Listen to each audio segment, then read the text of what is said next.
அதான் இல்ல சார், எடப்பாடி சொல்லியிருக்காரு சார், கட்சி அலுவலகத்தை உடைச்சவங்க எப்படி நான் கட்சியில சேர்க்க முடியும் இருக்காரு சார்.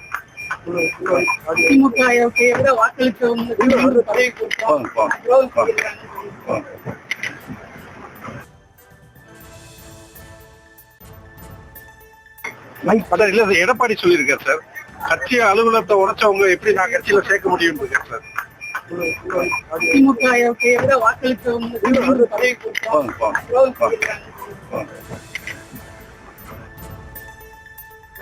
அதிமுக அலுவலகத்தை தாக்கியவர்களை எப்படியில் கட்சியில் மீண்டும் சேர்க்க முடியும் என அக்கட்சியின் பொதுச் செயலாளர் எடப்பாடி பழனிசாமி கேள்வி எழுப்பியிருந்த நிலையில் தற்போது அந்த கேள்வி குறித்து ஓபிஎஸ்ஸிடம் கேள்வி முன்வைக்கப்பட்டது. அதற்கு பதிலளிக்காமல் அவர் கடந்து சென்ற காட்சிகளை அண்மை செய்திகளாக நாம் பார்த்து வருகிறோம். விவரங்களை நம்முடைய செய்தியாளர் பாலாஜி வழங்க நாம் கேட்கலாம்.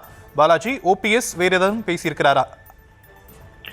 ஷாம், அண்ணன் நேற்று பார்த்தோன்னா எடப்பாடி பழனிசாமி நேற்று நடந்த கூட்டத்துல கட்சி மாறி வாக்களித்தவர்களை மன்னித்து அவர்களுக்கு துணை முதல்வர் பதவி கொடுத்தோம்.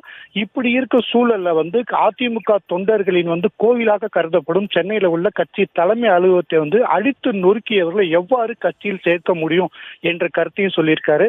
அதே சமயத்துல 18 எம்எல்ஏக்களை கடத்தி சென்று அவர்களை கட்சிக்கு எதிராக செயல்பட வைத்தவர்களை எவ்வாறு கட்சியில் சேர்க்க முடியும் என்ற கருத்தை எடப்பாடி பழனிசாமி சொல்லியிருக்காரு.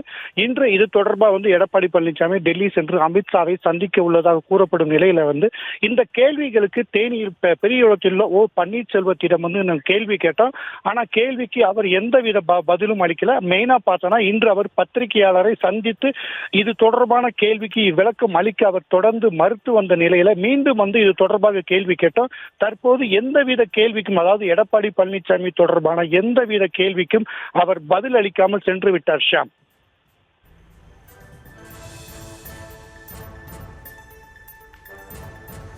தற்போதைய விவரங்களுக்கு நன்றி பாலாஜி.